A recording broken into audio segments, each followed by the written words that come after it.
আসসালামু আলাইকুম প্রিয় শিক্ষার্থীবৃন্দু। ঈদুল আজহার পর তোমাদের সামনে অনলাইন ক্লাস আবার উপস্থিত হয়েছি।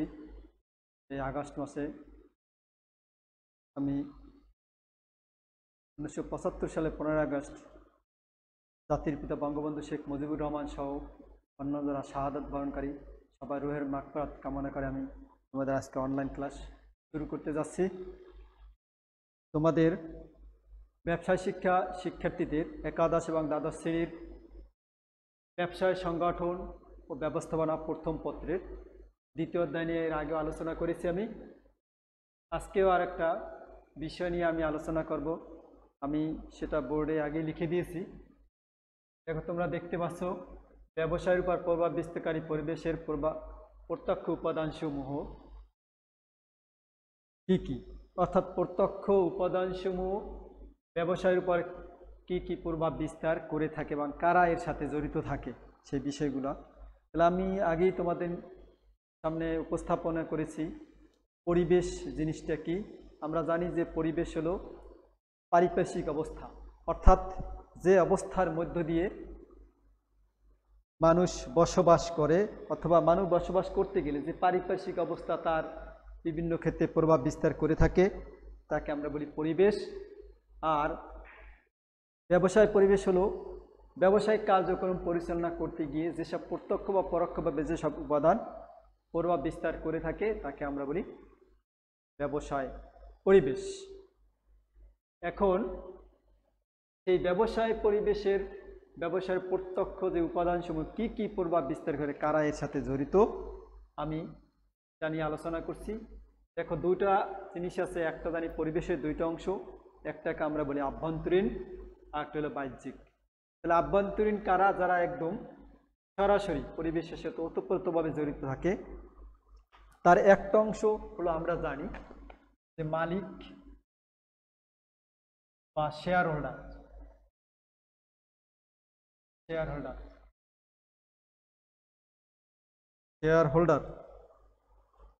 অর্থাৎ ওনার্স আর শেয়ার হোল্ডার।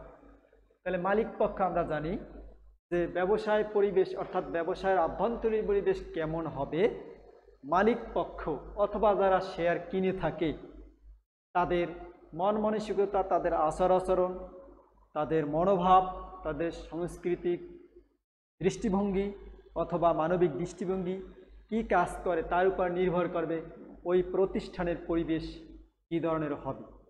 সুতরাং একটা প্রতিষ্ঠানের মালিকের উপরে কিন্তু অথবা শেয়ারহোল্ডারদের উপর নির্ভর করে তার যাবতীয় বিষয় কি হবে, অর্থাৎ ব্যবসায়িক পরিবেশ ভালো হবে নাকি খারাপ হবে, ব্যবসায়ের লাভ লোকসান নির্ভর করে তাদের উপরে। সুতরাং মালিক পক্ষ অথবা শেয়ারহোল্ডারগণ কিন্তু আভ্যন্তরীণ পরিবেশের উপর কিন্তু একদম সরাসরি প্রভাব বিস্তার করে থাকে। তাহলে আমরা জানি, কারণ মালিক ছাড়া কিন্তু কোনো প্রতিষ্ঠান পরিচালনা হতে পারে না। এরপর হলো শ্রমিক কর্মী এমপ্লয়ি যারা থাকে, অর্থাৎ মালিক পক্ষ যাদের মাধ্যমে কাজ করিয়ে থাকেন অথবা কাজ আদায় করেন, অর্থাৎ যার মাধ্যমে কাজ সম্পাদিত হয় অথবা কার্য সম্পাদিত হয়। তাহলে শ্রমিক কর্মীর সাথে যদি মালিক পক্ষ অথবা শেয়ারহোল্ডারদের মধ্যে যদি হৃদ্যতাপূর্ণ সম্পর্ক বজায় থাকে তাহলে কিন্তু প্রতিষ্ঠানের পারিপার্শ্বিক অবস্থা যেমন ভালো থাকে আভ্যন্তরীণ, তেমনি প্রতিষ্ঠানের যে উৎপাদন সংক্রান্ত যে কার্যাবলী সেটাও কিন্তু সুচারুরূপে সম্পাদন করা সম্ভব হয় শুধুমাত্র শ্রমিক কর্মীদের সাথে মালিক পক্ষের যদি সম্পর্ক ভালো থাকে।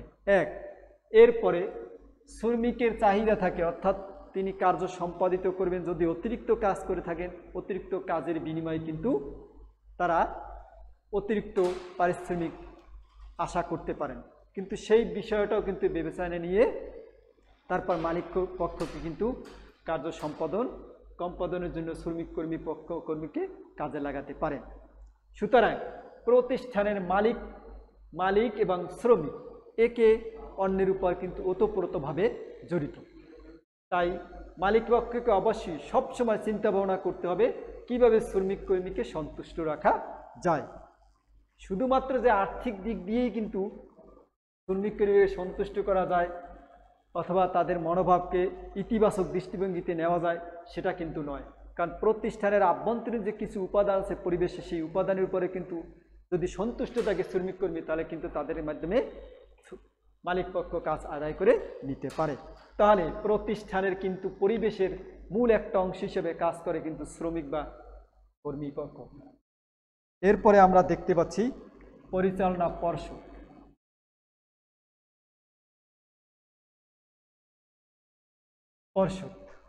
অর্থাৎ প্রতিষ্ঠানের বিভিন্ন কার্যাবলী থাকে।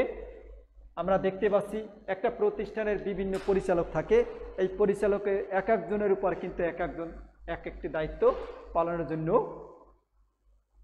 দায়িত্ব দেওয়া হয়। তাহলে এই পরিচালনা পরিষদ থাকে, একটা পর্ষদ থাকে। পরিচালকদের সমষ্টিগত কাজ কি হবে, তাহলে এই পরিচালকরা বিভিন্ন সময় বিভিন্ন জনকে পরামর্শ দিয়ে থাকে এই প্রতিষ্ঠানের কাজ কিভাবে পরিচালনা অথবা পরিচালিত হলে ওই প্রতিষ্ঠানের উপর ইতিবাচক প্রভাব পড়বে, অথবা কিভাবে পরিচালিত হলে প্রতিষ্ঠানের উপরে নেতিবাচক প্রভাব পড়তে পারে। তাহলে প্রতিষ্ঠানের ইতিবাচক কিংবা নেতিবাচক দৃষ্টিভঙ্গির উপরে কিন্তু নির্ভর করে প্রতিষ্ঠান লাভজনক হবে কি হবে না, অথবা প্রতিষ্ঠান দীর্ঘস্থায়ী অথবা দীর্ঘমেয়াদে পরিচালিত হবে কি হবে না। সুতরাং প্রতিষ্ঠানের পরিচালনা পরিষদ কিন্তু একটি বিশাল নিয়ামক হিসাবে কাজ করে থাকে। সুতরাং যারা প্রতিষ্ঠানের মালিক অথবা শেয়ার হোল্ডারগণ যারা থাকেন, তাদের কিন্তু পরিচালক বর্গের উপরেও কিন্তু সুদৃষ্টি থাকতে হবে। এরপরে আসি, আমরা দেখতে পাচ্ছি যে ব্যবসায়ের আর্থিক অবস্থা। ব্যবসায়ের আর্থিক অবস্থা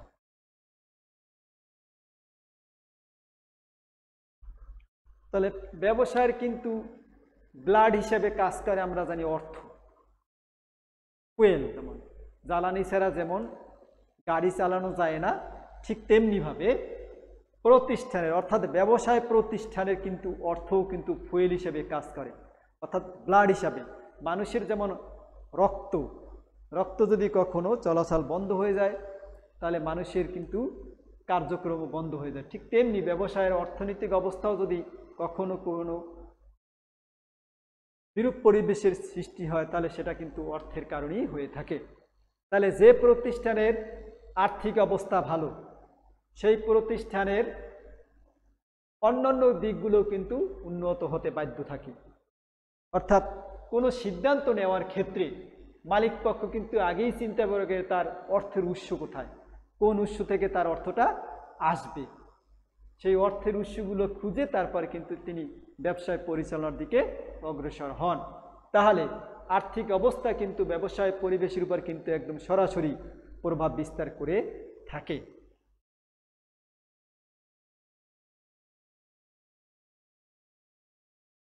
এরপরে আসি আমরা প্রতিষ্ঠানের অন্যান্য আভ্যন্তরীণ প্রতিষ্ঠানের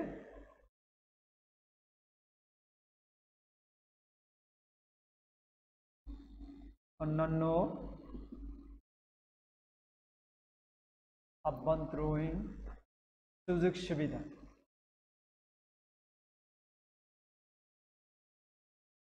প্রতিষ্ঠানের কিছু ভিতরের কিছু সুযোগ সুবিধা আছে, অর্থাৎ কিছু উপাদান আছে, যেই উপাদানগুলা প্রতিষ্ঠানের কার্যাবলী পরিচালনার ক্ষেত্রে নিয়ামক হিসেবে কাজ করে থাকে। অর্থাৎ যেমন দেখা যায় প্রতিষ্ঠানের কিছু পরিবেশ আছে, কাজের পরিবেশ, অর্থাৎ সেখানে যদি নোংরা পরিবেশ থাকে, ময়লা আবর্জনার স্তূপ থাকে, তাহলে কর্মীরা কিন্তু কাজ করতে অনাগ্রহী হয়। তাহলে প্রতিষ্ঠানের ভিতরে যদি অর্থাৎ এক কর্মীর সাথে আরেক কর্মীর সম্পর্ক ভালো থাকে, শ্রমিকের সাথে শ্রমিকের সাথে মালিকের সম্পর্ক যদি ভালো থাকে, তাহলে কিন্তু প্রতিষ্ঠান উন্নতি করতে সমর্থ হয়। তাহলে প্রতিষ্ঠানের এমন কিছু ভিতরের সুযোগ সুবিধা রয়েছে, সুযোগ সুবিধা থাকে, যেগুলো কর্মীদের কাজ করার ক্ষেত্রে সহায়ক ভূমিকা পালন করে থাকে। এখন যদি আমি বলা হয় যে একটা প্রতিষ্ঠানের আমরা যেমন ফ্যানের নিচে বসে থাকি, ইলেকট্রিসিটি যদি অবস্থা ভালো থাকে, সারাক্ষণই আমরা বৈদ্যুতিক অবস্থার মধ্যে থাকি, আর সেখানে যদি এয়ার কন্ডিশনের সিস্টেম করা হয় তাহলে দেখা যায় তাহলে সেখানে থেকে নর্মাল ইলেকট্রিসিটির চেয়ে যদি এসি রুমে থাকা তাহলে সেখানে কাজের পরিবেশ কিন্তু একটু উন্নত হতে বাধ্য থাকে। সুতরাং এই ধরনের কিছু সুযোগ সুবিধা আছে যে সারাক্ষণ ইলেকট্রিসিটির সুবিধা থাকে, তারপরে অন্যান্য আরও অনেক সুবিধা থাকতে পারে, পানি, সুপেয় পানির ব্যবস্থা ইত্যাদি। তাহলে এই ধরনের সুযোগ সুবিধা যেখানে বেশি থাকে সেই ধরনের প্রতিষ্ঠানের পরিবেশ তত ভালো থাকে, আর এগুলো কিন্তু প্রতিষ্ঠানের আভ্যন্তরীণ উপাদান হিসেবে সরাসরি প্রত্যক্ষ প্রভাব বিস্তার করে থাকে।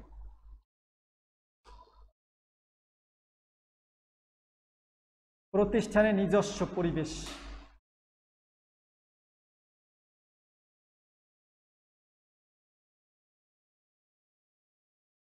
প্রতিষ্ঠানের নিজস্ব পরিবেশ অর্থাৎ প্রতিটা ব্যক্তির যেমন নিজস্বতা আছে, তেমনি দেশের অন্যান্য যত প্রতিষ্ঠানে থাকুক না কেন সেই প্রতিষ্ঠানের কিন্তু নিজস্ব একটা পরিবেশ আছে, আলাদা একটা জগৎ আছে। সেই জগতের সাথে বা পরিবেশের সাথে অন্যান্য প্রতিষ্ঠানের কিন্তু মিল নাও হতে পারে।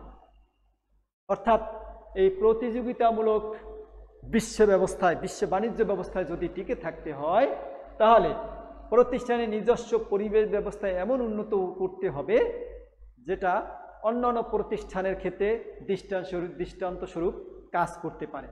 সুতরাং প্রতিষ্ঠানের নিজস্ব পরিবেশের উপরেও কিন্তু নির্ভর করে ওই প্রতিষ্ঠান কিভাবে পরিচালিত হবে, তার প্রতিষ্ঠান লাভবান হবে কি হবে না, প্রতিষ্ঠান আগের চেয়ে উন্নত সামনের দিকে অগ্রসর হতে পারবে কি পারবে না, প্রতিষ্ঠানের স্থায়িত্ব কেমন হবে তার উপর তা কিন্তু নির্ভর করে। এরপর আসতে পারি প্রতিষ্ঠানের নিজস্ব সংস্কৃতি। নিজস্ব সংস্কৃতি তাহলে প্রতিটা প্রতিষ্ঠানে একটা সংস্কৃতি আছে, একটা ভাবধারা আছে, একটা গাম্ভীর্যতা আছে। তাহলে আমরা জানি, আমরা মাঝে মাঝে দেখি যে কিছু কিছু প্রতিষ্ঠান আছে যে বছর শেষে যখন শীতকাল শুরু হয় তখন তারা কিন্তু কর্মীদের নিয়ে একটা পিকনিকের আয়োজন করে অথবা শিক্ষা সফরের অথবা আনন্দ ভ্রমণের আয়োজন করে থাকে। এটা কিন্তু এক একটা প্রতিষ্ঠানের নিজস্ব সংস্কৃতি যে একটা নির্দিষ্ট সময় তাদের শ্রমিক কর্মীদের আনন্দ দানের জন্য, একঘেয়েমি কাজ করতে গিয়ে একঘেয়েমি থেকে পরিত্রাণের জন্য কিন্তু তারা এই ধরনের কাজ করে থাকে। তাহলে নিজস্ব সংস্কৃতি তারা বিভিন্ন বছর শেষে একটা অনুষ্ঠানের আয়োজন করতে পারে, একটা ট্যুরের আয়োজন করতে পারে, একটা নাটকের আয়োজন করতে পারে।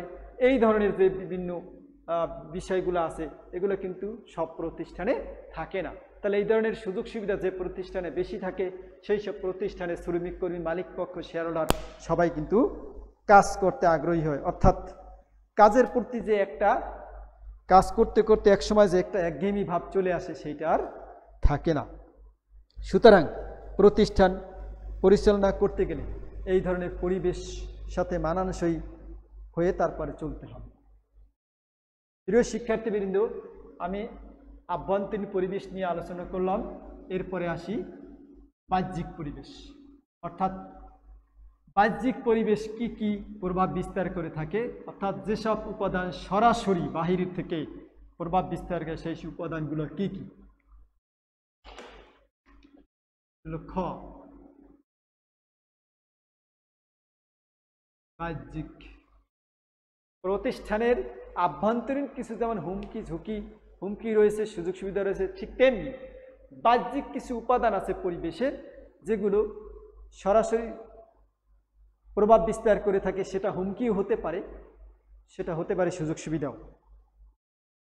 তাহলে আমরা দেখেছি যে বাহ্যিক পরিবেশের মূল উপাদান যেটা হলো সরবরাহকারী,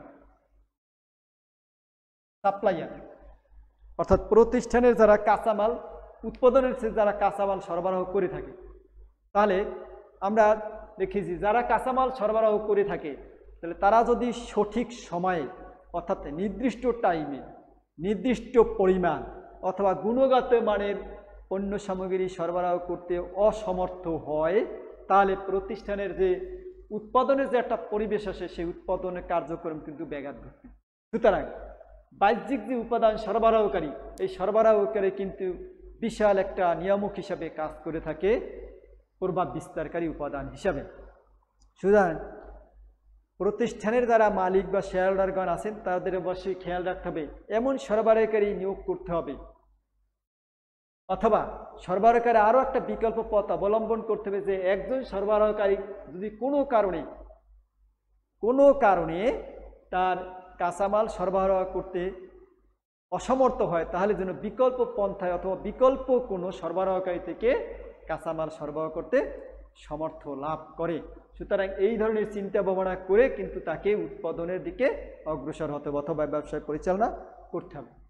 সুতরাং সরবরাহকারী কিন্তু ব্যবসায়ের উপর কিন্তু সরাসরি বা প্রত্যক্ষ প্রভাব বিস্তার করে থাকে। এরপরে আমরা দেখি মধ্যস্থ ব্যবসায়ী, মিডলম্যান যারা থাকে, মধ্যস্থ ব্যবসায়ী। তোমরা দেখেছো, আমরা দেখেছি মধ্যস্থ কারবারি তারা থাকে, পাইকারি ব্যবসায়ী, ডিলার, এজেন্ট। এই যে এরা মধ্যস্থ ব্যবসায়ী, এরা আমরা জানি মাঝখান থেকে প্রতিষ্ঠানের মুনাফা ভোগ করে থাকে মধ্যস্থ, অর্থাৎ এদের উপর কিন্তু নির্ভর করে থাকে অনেক সময় যে এদের কারণে মাঝে মাঝে দেখা যায় পণ্যের দাম ঊর্ধ্বগতি অথবা নিম্নগতি হয়ে থাকে। তাহলে মধ্যস্থ কারবারিরা যদি নিজেদের দায়বদ্ধতা থেকে যদি কার্য পরিচালনা করে থাকে তাহলে কিন্তু একটা দেশের যে আর্থিক অবস্থা অর্থাৎ পণ্যের যে উঠানামার একটা গতি এইটা কিন্তু হ্রাস পায়। তাহলে আমরা দেখেছি যে নীতি নৈতিকতা রেখে আমরা আসলে মধ্যস্থ কারবারিরা কিন্তু আসলে মাঝে মাঝে দেখা যায় নীতি নৈতিকতা বহির্ভূত যে কাজগুলা আছে তাদের মাধ্যমে সম্পাদিত হয়। আর এই জন্য আমরা আমাদের যে নিত্য প্রয়োজনীয় দ্রব্য আছে এই নিত্য দ্রব্য প্রয়োজনীয়তার ঘাটতি দেখা দেয়, অর্থাৎ সঠিক সময়ে সঠিক পণ্য পাওয়া যায় না। এর জন্য কিন্তু পণ্যের দাম কিন্তু ওঠানামা করে, অর্থাৎ কখনো কখনো একই পণ্যের ক্ষেত্রে আকাশচুম্বী দাম আমরা দেখতে পাই। তাহলে এই মধ্যস্থ কারবারে কিন্তু এই ধরনের ভূমিকা পালন করে থাকে। সুতরাং মধ্যস্থ কারবারে যদি তাদের নীতি নৈতিকতা বহির্ভূত কাজ না করে, নীতি নৈতিকতার কথা চিন্তা করে অথবা রাষ্ট্রের কথা চিন্তা করে যদি কাজগুলো করে থাকে তাহলে কিন্তু পণ্যের দাম ওঠানামা করা সহজেই সম্ভব হবে না। তাহলে কিন্তু মধ্যস্থ ব্যবসায়ীরা কিন্তু একটা প্রতিষ্ঠানের একটা দেশের পণ্যের দাম ওঠানামার ক্ষেত্রে কিন্তু তারা একটা ব্যাপক ভূমিকা পালন করে থাকে।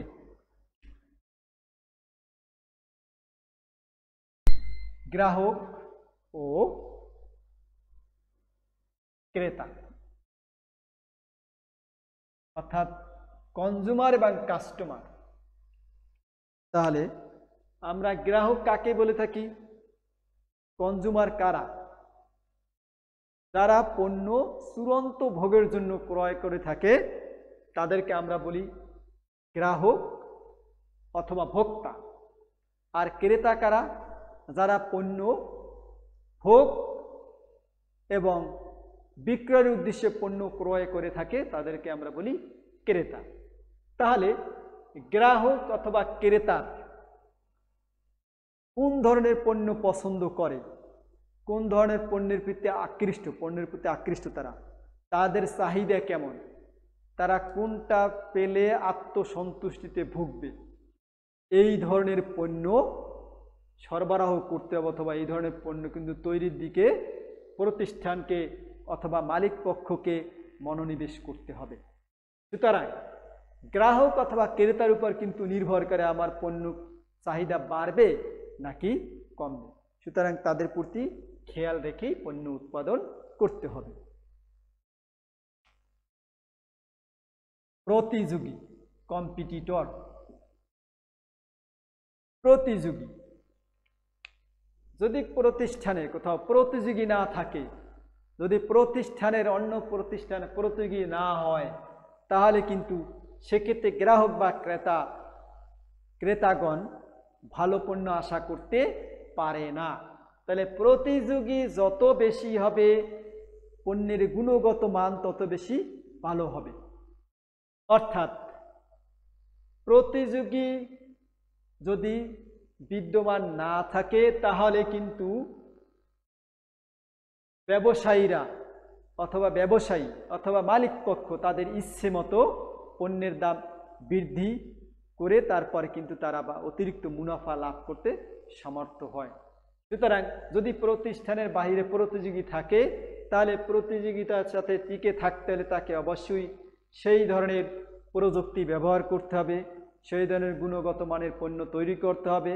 পণ্যের মোড়কীকরণ বলে যাই বলি না কেন, প্রতিযোগীর প্রতি খেয়াল রেখে তারপর পণ্য তৈরি করতে হবে। সুতরাং দেখা গেছে তাহলে প্রতিযোগী প্রতিষ্ঠান অথবা প্রতিযোগী যেখানে যত বেশি থাকবে সেখানে তত গুণগত মানের পণ্য তৈরি হবে। এরপরে আসি সরকারি নিয়ম কানুন।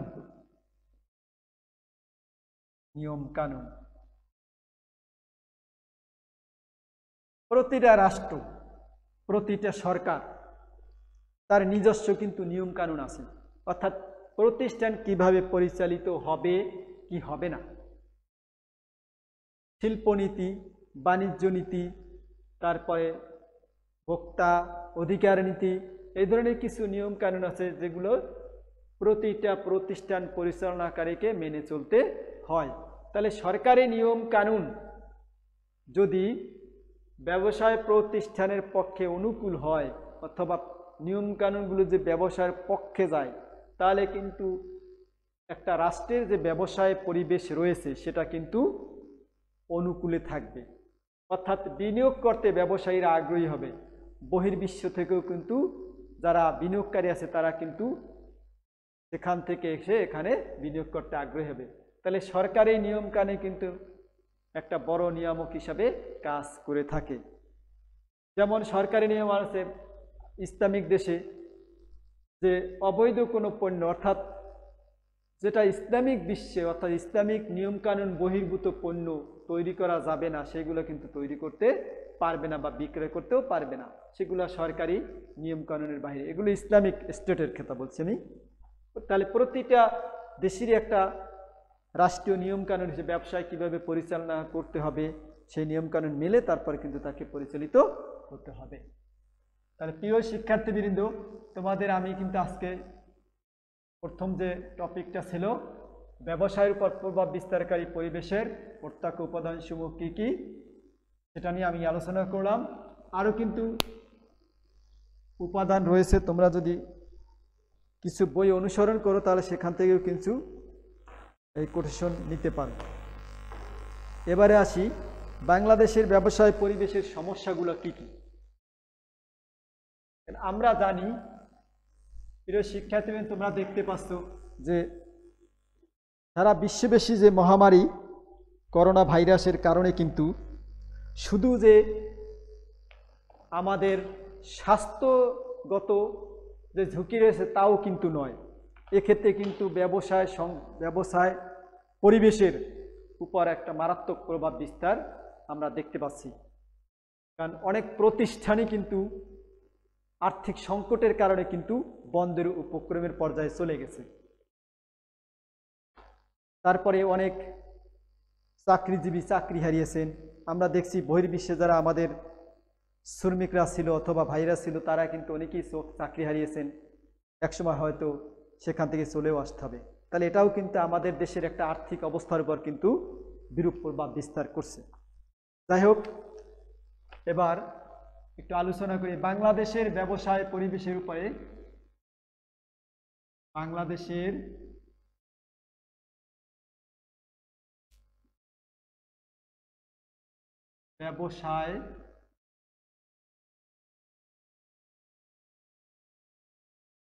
ব্যবসায় পরিবেশ উন্নয়নের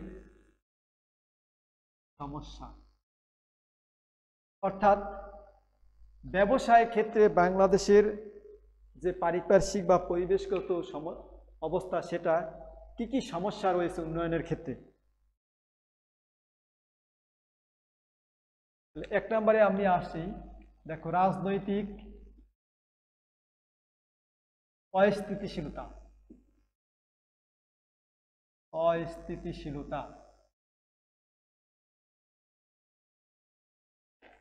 প্রিয় শিক্ষার্থী, তোমরা দেখতে পাচ্ছ আমরা জানি আমাদের দেশের অনেকগুলো রাজনৈতিক দল রয়েছে, তারা এক এক দল এক এক মতাদর্শের। তাহলে তাদের উপর নির্ভর করে আমাদের ব্যবসায় পরিবেশ কেমন হবে কি হবে না।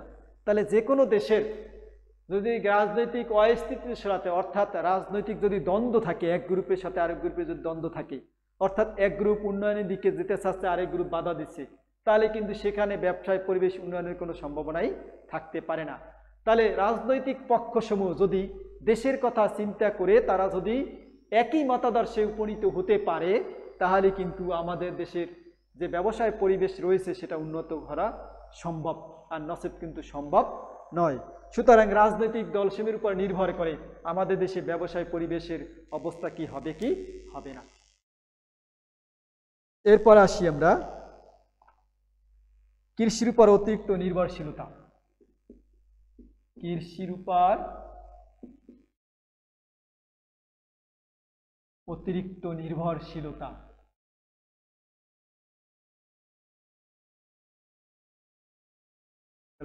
আমরা জানি আমরা কৃষি প্রধান দেশ, অর্থাৎ বাংলাদেশের 80% লোক কৃষিকাজের সাথে জড়িত।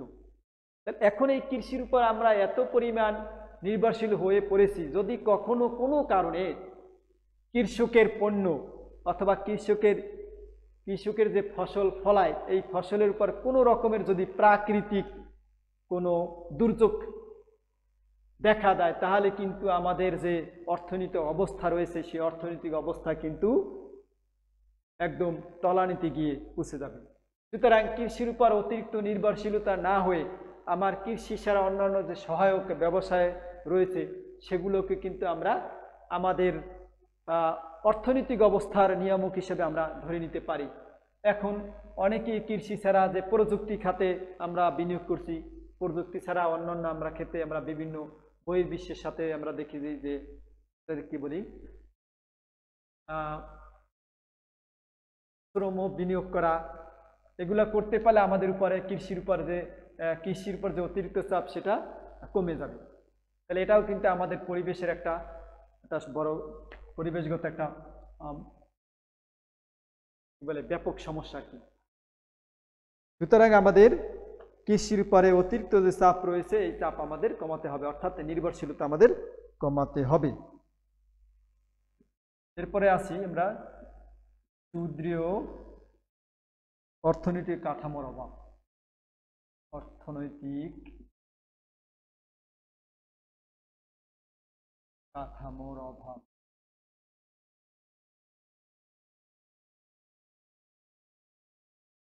অর্থাৎ আমাদের যে অর্থনৈতিক কাঠামো ব্যবস্থা রয়েছে সেগুলো কিন্তু অধিকাংশটাই দুর্বল।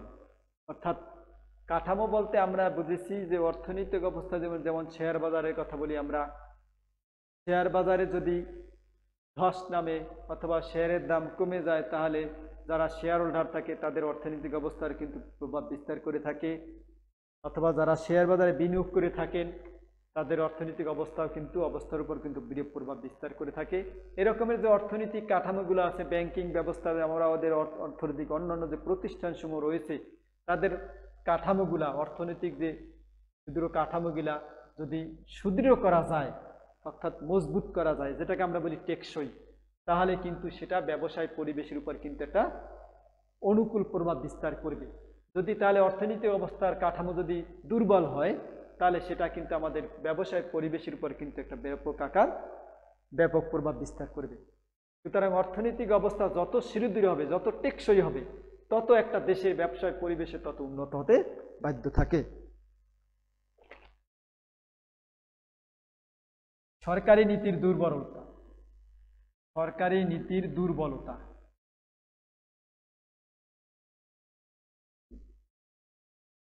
তাহলে কিছু কিছু নীতি রয়েছে, অর্থাৎ সরকারের এমন কিছু দুর্বল দিক থাকে, সেই দুর্বলতার কারণে কিন্তু ব্যবসায়ীরাও কিন্তু অনেক সময় বিভিন্ন ধরনের সমস্যায় পতিত হয়ে থাকে। তাহলে সরকারি নীতি এমন হওয়া উচিত যেগুলো সবার উপরে ইতিবাচক প্রভাব বিস্তার করে থাকে।